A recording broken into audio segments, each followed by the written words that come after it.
The conference room went silent when Randall Stone, mid-presentation, chuckled, then slid Sarah's meticulously prepared analysis off the projector, replacing it with his own summary. "Let's stick to the important numbers, sweetheart," he drawled, winking at the senior partners. Sarah, exposed and flushed, simply nodded, a tight smile on her face. Ethan watched, his gut twisting. "Some people just need to learn their place," Randy murmured later, passing Ethan in the hall. Ethan Miller slammed the lid of his laptop shut. The sound was a sharp crack in the quiet kitchen, echoing the fracture he felt inside. A raw, unfamiliar rage, cold and heavy, settled deep in his chest. His hands, usually steady, trembled slightly as they rested on the keyboard. He looked across the granite island at his wife. Sarah had been sipping her Cabernet, leaning against the counter. Her wine glass froze halfway to her lips. Her eyes, wide and questioning, met his. "Ethan," she whispered, the single word soft as a falling leaf. "What are you talking about?" He pushed the laptop toward her, but didn't open it. The screen remained a dark, reflective surface. "Randall Stone," he said, his voice flat, stripped of all inflection. "He's been sabotaging your work." Sarah's brow furrowed. She set her glass down with a faint click, then slowly moved to the laptop. Ethan watched her. He had spent the last 2 hours piecing it together, following the digital breadcrumbs, the phantom entries, the subtly altered reports. The evidence was irrefutable. Misplaced files, manufactured errors in her financial models, anonymous complaints filed against her with HR, all meticulously timed to coincide with her increasing refusal of Randall's unwanted attentions. It was a calculated campaign to undermine her, to break her spirit. "Because you wouldn't sleep with him," Ethan clarified, his voice still unnervingly calm. "He wanted you, you said no, and he decided to make you pay for it." Sarah's fingers hovered over the closed laptop. Her face, usually so composed, was pale. A tremor ran through her shoulders. She didn't dispute it. She knew Randall, or Randy, as he liked to be called.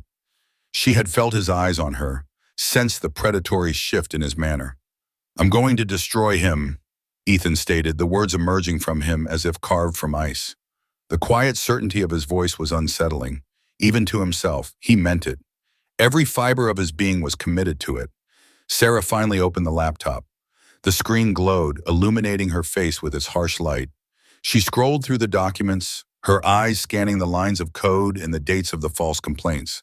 A small gasp escaped her lips. "Ethan," she said, her voice laced with fear.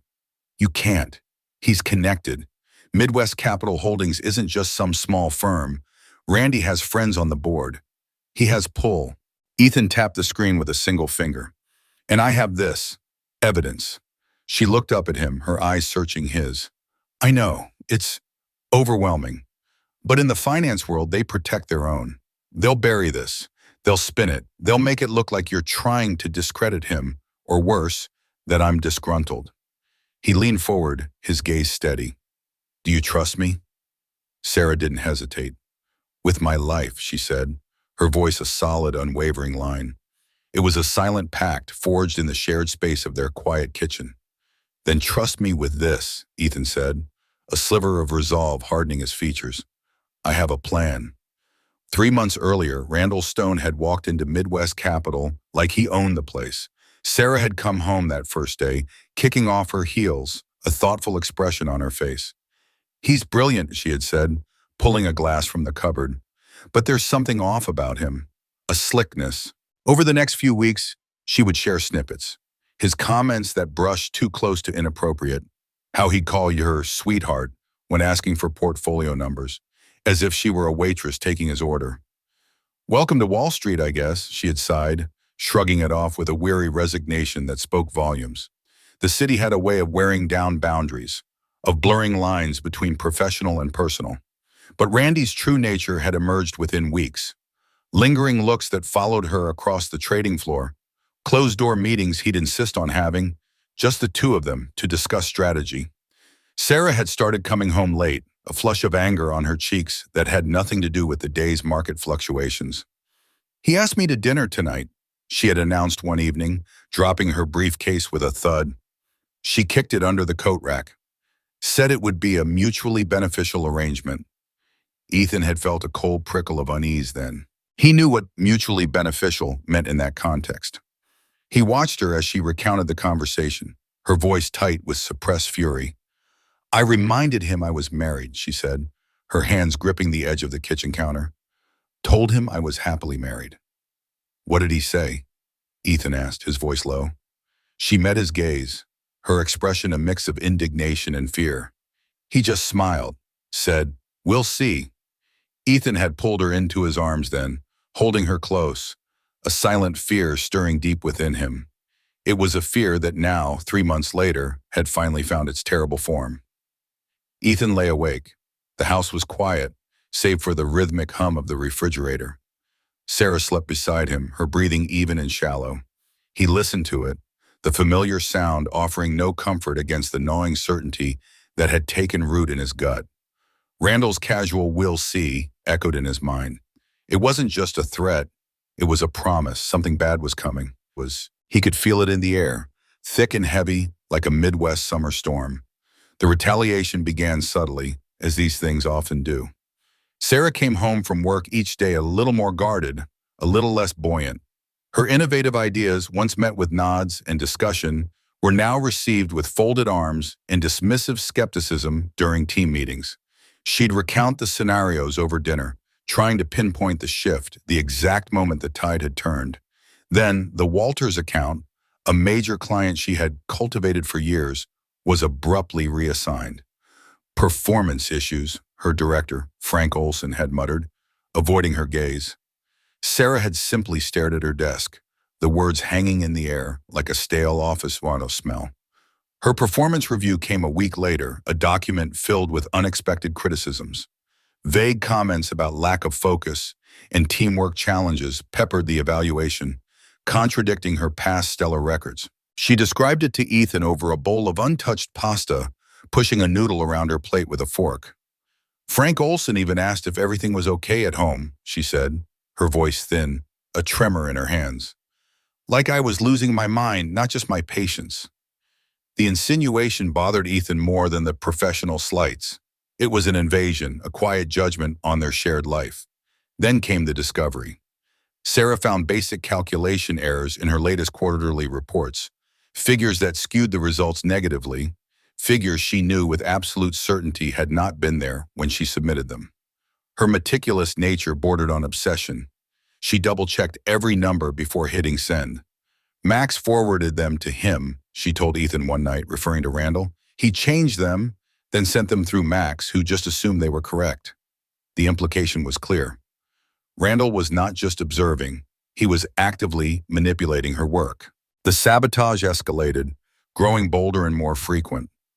Numbers in her complex financial models shifted, not just by pennies, but by thousands, enough to raise questions without immediate alarms. Emails containing critical client communications vanished from her inbox, only to reappear in an archived folder days later, sometimes too late. Server documents she had securely saved and shared for team collaboration would disappear, or worse, become corrupted, forcing her to redo hours of work. Each incident chipped away at her confidence, her reputation, and her sanity. It's him, Sarah said one night, slumping onto the sofa, utterly defeated. Her face was drawn, dark circles under her eyes testifying to sleepless nights and endless worry. She looked at Ethan, her gaze full of a raw, helpless frustration. I know it's him, but I can't prove it. Everything is just gone or changed, or it looks like I made the mistake. Ethan, a cybersecurity consultant, felt a familiar resolve harden within him. His professional instincts, usually reserved for corporate clients, clicked into place. This wasn't just Sarah's job anymore. It was personal. He needed to act. He looked at her, then at the sleek, black company-issued laptop resting on the coffee table. He needed access to it. Sarah saw the direction of his thoughts. She hesitated, her eyes flickering to the laptop. That's against company policy, she said, her voice barely a whisper. Using company equipment for personal reasons, installing unauthorized software, I could be fired. The words hung in the air, a stark reminder of the risks. Ethan held her gaze, his expression unwavering. Do you trust me? She looked into his eyes, her own fear warring with a deeper, more fundamental trust. A long moment passed, thick with unspoken anxieties. Then, slowly, she nodded. Completely. It was a quiet affirmation, a complete surrender of doubt. That night, the kitchen table became Ethan's temporary workshop. The laptop, powered on, glowed softly in the dim light. Ethan, his movements precise and practiced, bypassed the company's standard security protocols, carefully installing tracking software designed to log every change, every access, every digital footprint. He configured it to create secure, encrypted backups of all Sarah's essential documents, mirroring them to an external drive he kept in their home office. The click of keys, the faint whir of the fan, these were the only sounds as he worked, building a silent, invisible net. At 3:27 a.m., a shadow fell across the screen. Sarah stood in the kitchen doorway, her silhouette framed by the faint light from the hall. She was wearing his old t-shirt, her hair mussed from sleep. "What are you doing?" she asked, her voice thick with fatigue and a hint of trepidation. Ethan didn't look up, his fingers still flying across the keyboard. "Making sure we catch him red-handed," he replied, his voice low and steady. "Is this legal?" she whispered, the question barely audible. Ethan paused, his fingers hovering over the keys. He took a breath, then turned to her. "Technically, no, but neither is what he's doing to you." Sarah chewed her lip, her eyes scanning the lines of code on the screen, then meeting his. The weight of the decision settled between them. After a long moment, she simply nodded. "Do it," she said, her voice firm, "whatever it takes." Within a week, the proof was undeniable. The tracking software Ethan had installed on Sarah's laptop quietly worked its magic, a digital sentinel in the corporate network. Every access, every modification, every remote login was time-stamped, IP logged, and meticulously recorded. Ethan sat at the kitchen island, his eyes scanning the glowing screen. Sarah stood beside him, her reflection flickering in the dark glass of the window behind him. He pointed a finger at a specific line of code. Tuesday, 9:48 p.m. Randy logged in remotely using his administrative credentials. He opened your Singapore market analysis. He scrolled down a few lines. At 9:52, he changed 3 key valuation numbers. Sarah's eyes narrowed, her mind already calculating the damage. "Enough to throw off the entire projection by 8%, she murmured, a cold anger in her voice. "That would make our projections look wildly inaccurate to anyone not knowing the actual numbers." "And here," Ethan continued, scrolling to another entry, "Thursday night he accessed your email account remotely, used an administrator override to get in." He paused, letting the implication hang in the air. He sent a message to the Carlson team, detailing incorrect portfolio allocations. Then he deleted the sent record from your account. Sarah sucked in a sharp breath. "That bastard," she whispered, her voice tight with outrage. Her hands clenched into fists. "The Carlson team has been furious with me all week, claiming I gave them the wrong instructions for their quarterly adjustments. I kept telling them I didn't send that, but there was no proof." She closed her eyes, a wave of realization washing over her. The puzzle pieces clicked into place, forming a picture of deliberate, malicious intent. Ethan leaned back, running a hand through his hair. The evidence was damning, conclusive. But there was a catch. Confronting Randy with this data would mean revealing how they got it. Their policy violation would expose them, turning Sarah into the offender, not the victim. "We needed more leverage," Ethan asserted, the words tasting like ash in his mouth. They had the truth, but no clean way to wield it. One evening, Sarah burst through the front door, her face a mask of panic. "It's missing!" she cried, her voice strained. She tore through her briefcase, scattering papers across the hardwood floor. The updated Walters account proposal. "I just finalized it this afternoon. It's not here." Ethan watched her, his own heart quickening. She confirmed she had printed it, seen it placed in her bag. She rushed to her laptop, her fingers flying across the keyboard. "It's gone from the server too," she announced, her voice cracking. "The whole file vanished. Just gone. Like it never existed." The final crucial piece of her work obliterated. At that moment, watching Sarah's face crumple, seeing the depth of her despair, Ethan made his decision. Randy Stone wasn't just playing dirty anymore. He was aiming to break her. If Randy wants to play dirty, Ethan thought, a cold, hard resolve settling in him. He has no idea who he's up against. The next day Caleb Jones was born. Ethan spent hours at his desktop meticulously crafting a new digital identity. A resume detailing a flawless career in quality assurance and internal auditing, complete with falsified recommendations from defunct companies and obscure industry figures. A LinkedIn profile with carefully curated connections. A fabricated online presence, just enough to pass a cursory background check. Caleb Jones, perfectly unremarkable, impeccably qualified, and utterly untraceable back to Ethan Miller. That afternoon, Caleb Jones applied for a quality assurance position at Midwest Capital Holdings, a role that would grant him access to internal systems, to Randy's own digital workspace. "This is insane," Sarah said, her eyes wide with apprehension, when Ethan laid out the plan. She paced their living room, her arms rubbing up and down her own, a nervous habit. "If you get caught, Ethan," her voice trailed off, unable to voice the potential consequences. "I won't," Ethan assured her, forcing a confidence he didn't entirely feel. A tiny sliver of doubt gnawed at him, a cold spot in his gut. "It's a temporary infiltration. Get in, gather evidence, get out. That's all." "This is too risky, Ethan," Sarah insisted, her pacing picking up speed. "Criminal charges, corporate espionage. You could go to jail. Our lives, everything could be destroyed." "What's the alternative?" Ethan interrupted, his voice firm. "Stand by and watch while he systematically destroys your career, your reputation? He's trying to make you look incompetent, to break you, to make you leave."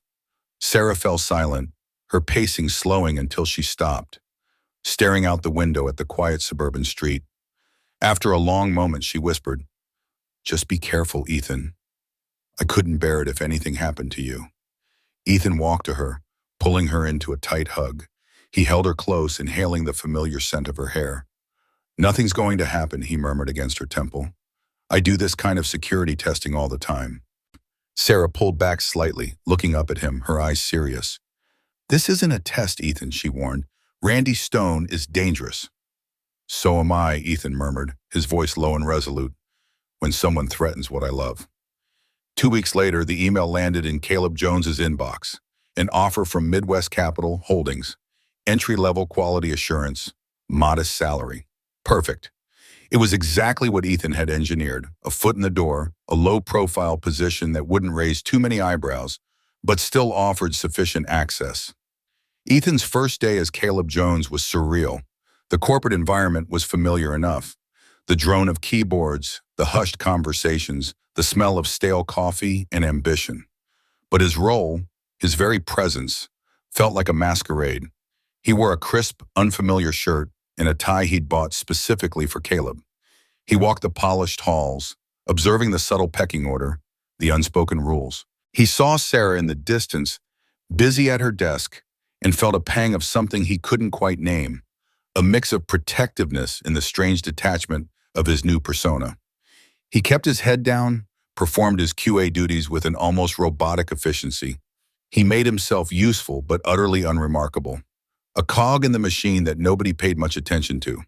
He observed the office dynamics, especially Randy Stone's confident, unsettling presence. Randy moved through the office like he owned it, his laughter a little too loud, his gaze a little too knowing. Ethan made sure to avoid direct eye contact, fading into the background. Under the guise of thorough QA checks, Ethan started to subtly explore the network. He mapped out its vulnerabilities, the old servers that hadn't been patched in months, the lax password policies in certain departments. He built a mental blueprint of the entire digital infrastructure. During one of these deep dives, something caught his attention, an unusual encrypted data stream originating from Randy's private office server. It was distinct from the regular company traffic, a whisper in the vast digital ocean. It bypassed the main corporate firewalls, routed through a series of proxies before hitting the public internet. This was no ordinary personal backup. Accessing Randy's system without arousing suspicion was the next challenge. He couldn't just brute force his way in, that would trigger alarms. Ethan devised a plan, leveraging his new position, a security audit. He drafted a proposal carefully worded, emphasizing potential vulnerabilities that could affect sensitive client data, specifically mentioning the recent issues with the Walters account. A clever nod to Sarah's previous work and its mysterious disappearance. He presented the audit proposal to Frank Olson, Sarah's director. Frank, already concerned by the recent string of glitches and the increasingly erratic performance reviews, listened intently. Ethan used just enough technical jargon to sound authoritative but not arrogant. We need to ensure data integrity, especially for high-value accounts like Walters, Ethan explained, his voice even. A comprehensive internal audit would identify any potential backdoors or vulnerabilities before they become major problems. Frank Olson unknowingly granted him the keys. He signed off on the access requests, inadvertently opening the door to Randy's supposedly impenetrable system. That night, Ethan stayed late. The office slowly emptied, the lights dimming section by section. The only sounds were the distant hum of the servers and the quiet click of his keyboard. Using the official audit as cover, he connected directly to Randy's secured server. He bypassed the encryption protocols Randy had so meticulously put in place, his fingers dancing across the keys, a silent, intricate dance of code and bypasses. The process was painstaking, requiring a deep understanding of network architecture and a calm, methodical approach. And then, the raw data unfolded. It wasn't just proof of Randy sabotaging Sarah's career. It was something far more sinister. Shell companies, obscure offshore accounts, a dizzying web of suspicious money transfers. The names and amounts scrolled across his screen, a silent testament to a hidden world of illicit finance. This wasn't just harassment. Randall Stone was involved in something far bigger, far more illegal. He was laundering money, possibly for organized crime, using Midwest Capital Holdings as a sophisticated front. His phone buzzed. It was Sarah. He answered, keeping his voice low, his back to the empty cubicles. "Hey," he said, trying to sound casual. "How's it going?" she asked, her voice tight with worry. "Be careful, Ethan." "I'm fine," he reassured her, the lie feeling heavy in his throat. He looked at the scrolling data on his screen. The discovery of Randy's deeper criminality tightened the knot in his stomach. This situation had just gotten a whole lot more serious. It wasn't just about protecting Sarah anymore. It was about exposing a criminal operation, and that carried a different kind of danger entirely. Ethan meticulously collected the evidence, each digital artifact a thread in a vast, tangled web. He spent days, then nights, hunched over his makeshift command center in the spare bedroom, the glowing screens his only company. He wasn't just looking for proof of Randy's harassment anymore. He was building a case against a full-blown criminal enterprise. He uncovered shell corporations registered in the sunny anonymity of the Cayman Islands, elaborate money laundering operations disguised as legitimate international investments flowing through a labyrinth of banks. Randy wasn't just dabbling. He was systematically diverting funds from inactive client accounts, siphoning off millions over years. The scale of the corruption was staggering. Randy Stone was not just a harasser. He was a ruthless, calculating criminal who used his position at Midwest Capital Holdings to facilitate a complex criminal network. Ethan realized this changed everything. His initial plan, a righteous indignation aimed at workplace misconduct, felt small, almost naive compared to the dark reality he was now unearthing. This was federal territory, a world of financial crime far beyond simple HR complaints. He worked tirelessly, fueled by lukewarm coffee and a burning sense of justice that kept the fatigue at bay. Sleep became a luxury he couldn't afford. Sarah, increasingly anxious, watched Ethan transform. The subtle shift in his demeanor, the haunted look in his eyes, the way he would lose himself in his screens until the first hint of dawn. She knew it wasn't just about her job anymore. One evening, she found him at the kitchen island, a blank stare on his face, a half-eaten sandwich beside him. "What have you found?" she asked, her voice trembling. Carefully. "It's more than just my models, isn't it?" Ethan took a deep breath, the stale air of the office still clinging to him. He explained the money laundering, the offshore accounts, the shell corporations. He laid it out for her, piece by agonizing piece, the truth of Randy's venality. "This guy's a viper, Sarah. We're talking about federal crimes, embezzlement, money laundering. This isn't just a corporate spat. This is serious." Sarah listened, her face pale, But then a fierce resolve settled on her features, hardening her jaw. "Then we expose it all," she said, her voice firm, unwavering. They discussed the risks. The personal danger was no longer abstract. It was real, visceral.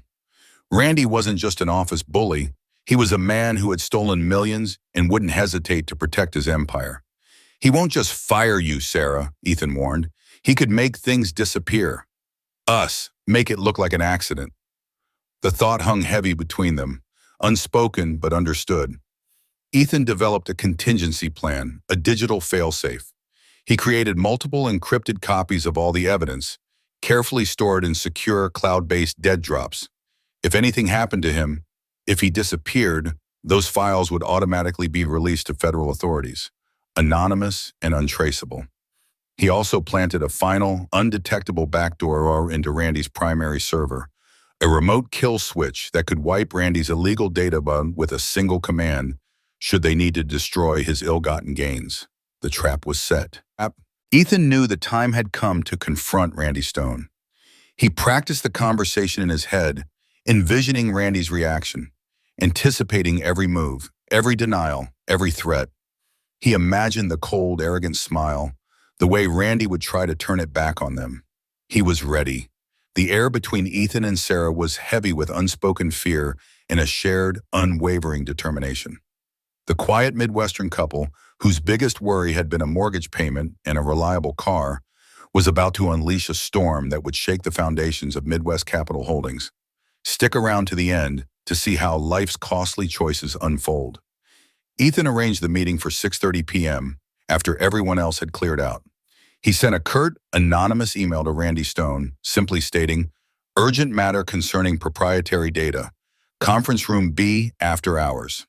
The corporate email system made it look like it came from an internal security audit. Randy sauntered in at 6:35, a condescending smile fixed on his face. He loosened his tie, his expensive suit still impeccable. The room was empty, the polished table reflecting the overhead lights. "Caleb, what's so urgent?" he drawled, his tone dismissive. He clearly assumed this was some rookie trying to impress him. Ethan placed his personal laptop on the table, opening it to a screen displaying a spreadsheet of Randy's illicit transactions, shell companies, and dates. "This is urgent, Randy," he stated, his voice calm and steady, devoid of the false deference of Caleb Jones. Randy's smile faltered. His eyes flickered to the screen, then back to Ethan. The flicker of alarm was brief, quickly morphing into a sneer.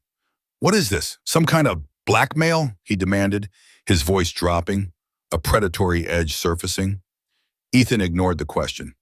He calmly began to lay out the evidence, his finger tracing lines on the screen.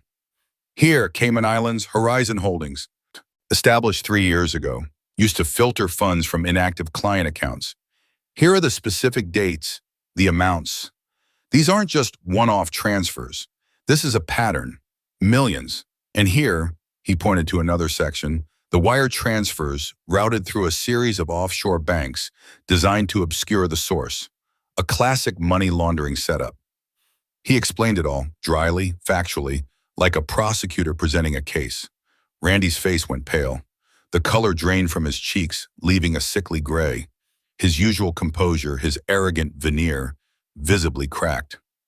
"You don't know what you're messing with, kid," Randy growled, his voice low and menacing, a clear threat. "I know enough," Ethan countered, his voice unwavering, his gaze steady, meeting Randy's without flinching.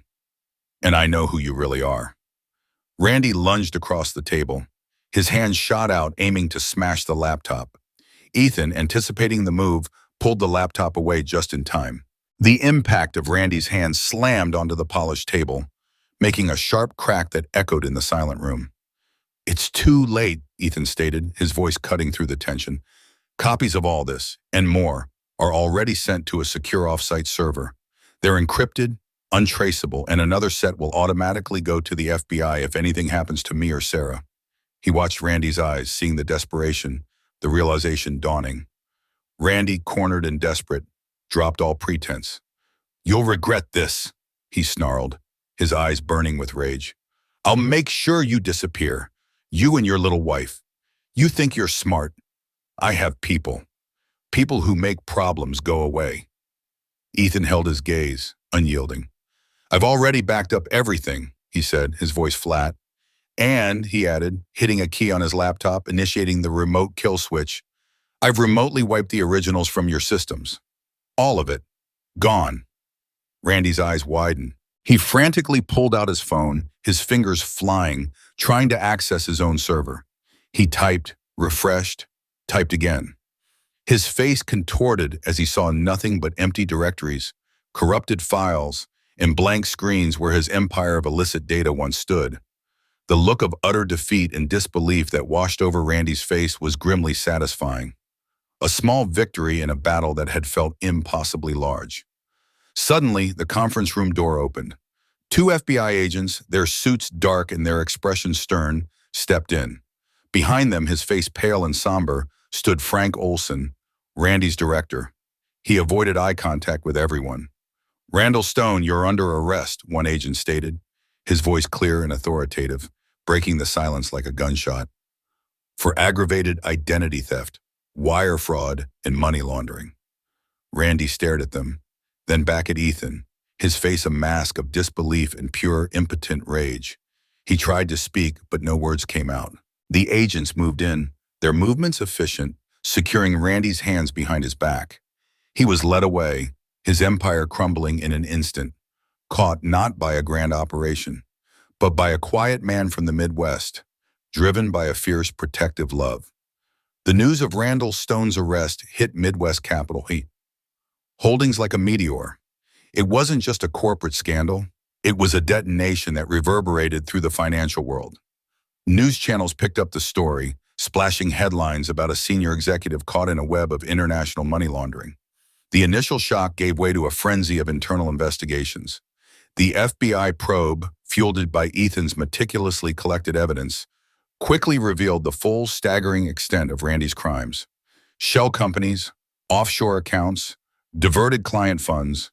The details spilled out into the public, leading to other arrests within Randy's shadowy network and a massive corporate restructuring at Midwest Capital Holdings. Frank Olson, shaken but vindicated by the exposure of his corrupt subordinate, cooperated fully, offering a quiet apology to Sarah for his earlier skepticism. Ethan, now no longer Caleb Jones, returned to his cybersecurity consulting. The work was familiar, the code still made sense, but the experience had changed him. The sterile glow of his monitors seemed a little dimmer, the lines of code a little less abstract. He had seen the human cost of his digital interventions, the dark underbelly of power and greed. The quiet man from the Midwest had gone to war, and while he had won, the battle had left its mark. Sarah was fully vindicated. Her reputation, once chipped away by Randy's machinations, was not only restored but shone brighter than ever. Her sharp mind and ethical stance were recognized. She was offered Randy's former position as head of investment strategy, a clear sign of the company's attempt to cleanse its image and move forward with integrity. At home, a few weeks after the dust settled, they sat on the sofa. The television played softly, muted. "We did it," Sarah said, but there was a weariness in her voice, a profound exhaustion that went beyond the day's work. She looked at Ethan, her eyes searching his. "At what cost, Ethan?" He admitted the toll. The sleepless nights where the faces of Randy's victims haunted his thoughts. The pervasive fear that had clung to him like a second skin. The darker side of himself he had to embrace to fight fire with fire. He had operated outside the law, had walked a moral tightrope. "It was worth it, Sarah," he said, his voice quiet but firm. "For you. For us." They both acknowledged the quiet scar this ordeal had left on their marriage, a shared secret burden that lay beneath the surface, a testament to what they had faced. They had grown individually and together, but the innocence was gone, replaced by a hardened understanding of the world. Sarah, after much deliberation, accepted the promotion. She realized she couldn't just step away. She needed to be part of the change, to build a better, more ethical department, to ensure what happened to her wouldn't happen to anyone else. Life slowly began to return to a new normal. Ethan focused on his consulting, taking on clients who truly needed his expertise in ethical security. Sarah dedicated herself to rebuilding her department, and with it, a new standard of integrity at Midwest Capital. The house felt lighter, the tension slowly bleeding out of the walls. One evening, Sarah came home, tired but with a deep, quiet sense of fulfillment etched on her face. She dropped her briefcase by the door, kicked off her shoes. "I made a difference today, Ethan," she said, her voice soft. Ethan smiled, a genuine, relaxed smile, the first in many months. It reached his eyes, crinkling the corners. "I knew you would." They sat on their porch swing, the evening air cool and crisp, watching the Midwestern sunset paint the sky in hues of orange and purple. The world outside was still messy, still complicated, filled with its own battles and betrayals. But in their quiet home, a sense of hard-won peace now prevailed. Their story was a testament to the fact that even in the biggest battles, the quiet strength of ordinary people, when pushed to their limits, could indeed bring down empires. This was their reckoning, a quiet triumph in a world that often celebrated the loud. The quiet hum of the refrigerator filled the kitchen. Emma and I sat, not touching, the last echoes of Randall Stone's downfall fading. The world outside, the financial headlines, the corporate upheaval at Midwest Capital, all felt distant. We had won. Sarah's career was secure, Randall was behind bars, and the firm was in the process of a painful but necessary cleansing. But the victory wasn't clean. The cost was etched in the lines around Emma's eyes, in the memory of my own calculated ruthlessness. The months spent living a lie. We had faced down a monster, and in doing so had glimpsed a darker side of ourselves. The man who had said, "I'm going to destroy him," was still a part of me, forever. We learned that some battles, even righteous ones, leave scars no one else can see. The quiet strength of ordinary people could bring down empires, but not without leaving a mark on those who wielded it. The world kept turning, but we, a Midwestern couple in a quiet home, had irrevocably changed.